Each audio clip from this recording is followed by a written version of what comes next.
It was the beginning of the summer, and I was spending some time at my dad's place out in the country.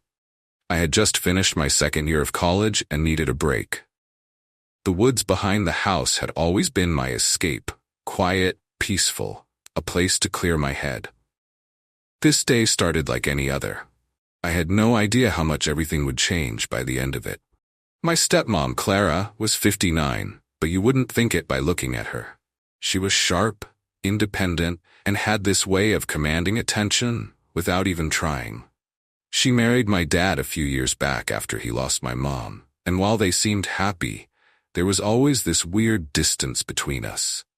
It wasn't that we didn't get along, but there was something about her, something I couldn't quite put my finger on. I had gotten up early that morning to go for a hike. The sun was warm, and the woods were alive with the sounds of birds and rustling leaves. It was perfect. I walked deeper into the woods, following the familiar trail until I reached a small clearing where I liked to sit and think. That's when I heard footsteps behind me. I turned around, surprised to see Clara standing there, her hands in her pockets, and a small smile on her face. "Mind if I join you?" she asked, her voice softer than usual. I shrugged, trying to keep it casual, but I could feel my heart start to race. "Sure, if you want." She stepped closer, her eyes scanning the trees around us before settling on me. "I needed some fresh air," she said, sitting down next to me on the fallen log. "You always seem to know the best spots." I chuckled nervously. "Yeah, I guess I've spent a lot of time out here." We sat in silence for a while, just listening to the woods. It felt strange, though. There was something different about Clara today. She wasn't the calm, composed woman I was used to seeing around the house. There was a tension in the air between us, and I could feel it growing. Finally, she broke the silence. "You know, Chris, I've been thinking a lot lately," she said, her voice low, almost hesitant. "About us." I frowned, not sure where she was going with this. "Us?" I asked. "Yeah," she said, turning to look at me directly. Her eyes had an intensity I hadn't seen before. "About how things have been between us since I married your dad. We've never really connected, have we?" I shifted uncomfortably. "I mean, it's not like we've had any problems," I said. She shook her head, cutting me off gently. No problems, but there's been this distance. I can feel it, and lately I've been wondering why." I didn't know what to say. Clara had always been somewhat distant, sure, but I figured it was just because she didn't want to overstep, given that she wasn't my real mom. But now, sitting there in the woods, I could feel her words hanging between us, like a question that demanded an answer. "I don't know," I finally said. "I guess I just thought you didn't really care." She laughed softly, shaking her head. "Chris, I've always cared, but I didn't know how to reach out to you. And now," she paused, her hand resting on mine, "I feel like we've missed something." I looked down at her hand, feeling a warmth spread through me that had nothing to do with the summer sun. I should have pulled away, but I didn't. Instead, I just stared at her, my mind racing. What was she trying to say? "You're not a kid anymore," she continued, her voice barely above a whisper. "You've grown up. I see that now." Her words sent a jolt through me, and before I could stop myself, I blurted out, "What are you saying, Clara?" She smiled, but it wasn't the comforting smile I was used to. It was softer, more intimate. "I'm saying that maybe we don't have to keep pretending there's nothing between us." I froze, not sure if I had heard her right. "Clara, we can't." But she didn't pull away. Instead, she leaned in closer, her eyes locked onto mine. "Why not?" she whispered, her breath warm against my skin. "We've both felt it. You can't deny that." I didn't know what to say. I had felt it, the strange tension between us, the way her presence always seemed to affect me more than it should, but I had never thought she would acknowledge it, let alone act on it. Before I could respond, she closed the distance between us, pressing her lips against mine. It was soft and tentative at first, like she was testing the waters, but then, as I kissed her back, it deepened, becoming something more urgent, more real. Everything else faded away, the trees, the birds, even the guilt. It was just me and Clara, caught up in a moment that felt both wrong and inevitable. Her hands moved to my face, pulling me closer, and I found myself responding without thinking, without questioning what this meant. When we finally broke apart, we were both breathless, our foreheads resting against each other. "Now we can't keep doing this," I said, my voice shaky. She smiled again, but this time there was a sadness in her eyes. "I know," she whispered, "but I also know we can't ignore it anymore." I nodded, my mind still spinning. I didn't know what the future held or how we were supposed to navigate this new reality, but I did know one thing. I wasn't going to pretend this hadn't happened. "We'll figure it out," I said quietly. She stood up slowly, brushing the dirt off her dress, her expression more composed now. "We'll take it one step at a time, but we need to be careful, Chris." I nodded. "Yeah, we will." We walked back through the woods. The air between us was charged with something new. Something that neither of us had expected, but couldn't ignore. There was no turning back now. Whatever came next, we would face it together.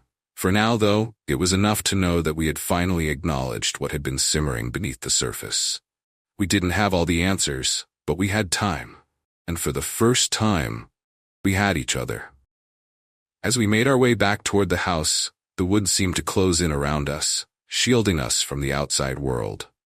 Everything felt more intense. The sounds of the birds, the breeze rustling the leaves, and the tension between Clara and me. My mind was still reeling from what had just happened, but somehow, it didn't feel wrong. It felt inevitable.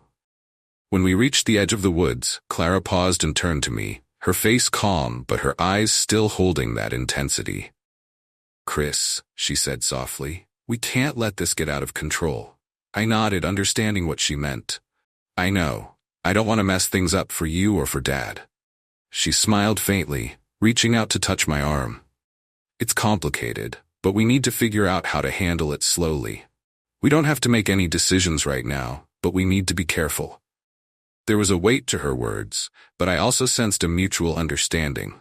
Neither of us had planned for this to happen, but now that it had, there was no point in pretending we could go back to the way things were. We both knew that ignoring it would only make things worse. "I'll follow your lead," I said quietly, my heart still racing. "We'll take it one step at a time." Clara nodded, her eyes softening. "That's all we can do."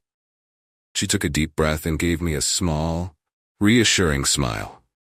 "But for now, let's just keep this between us, okay? Your dad doesn't need to know anything until we figure things out." "Of course," I replied, my voice steady. "It's our secret." We stood there for a moment longer, the sounds of the woods fading into the background as we looked at each other. The intensity of the kiss lingered in the air, but there was something else, too. Something calmer, more grounded. We were no longer just two people tiptoeing around an unspoken connection. Now, we both knew where we stood, even if we didn't have all the answers.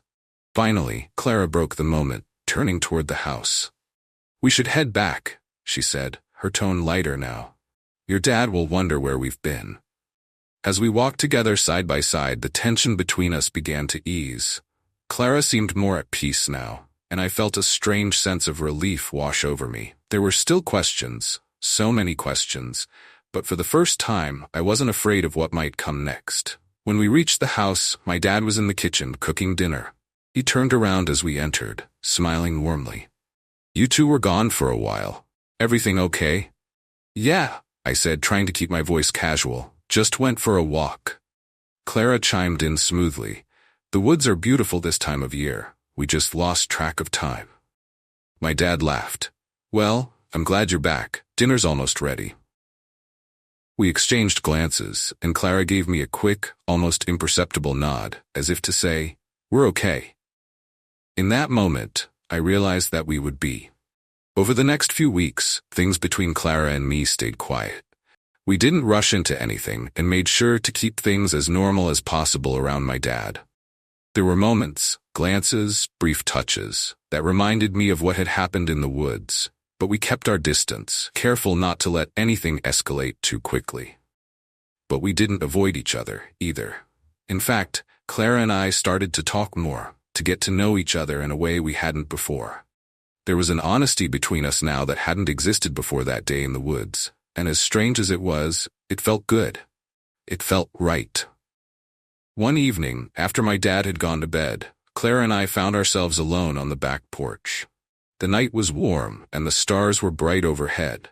We sat in comfortable silence for a while before she finally spoke. "Chris, I've been thinking a lot about what happened," she said softly, her gaze fixed on the sky. "I don't regret it, but I want to make sure that whatever happens next, we're both on the same page." I looked over at her, the moonlight casting a soft glow on her face. "I feel the same way," I said. "I don't regret it either, but we need to be careful. We need to take our time." She smiled, turning to face me. "I'm glad to hear you say that. I just don't want to rush into anything that could hurt us or your dad." I reached out and took her hand, giving it a gentle squeeze. "We'll figure it out together. No rush."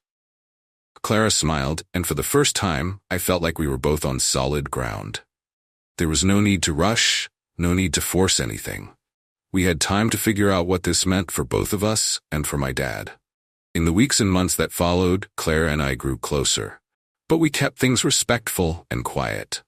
We knew the risks, but we also knew that what we had was real. We took it slow, letting things unfold naturally, and eventually we found a way to be in each other's lives that felt right.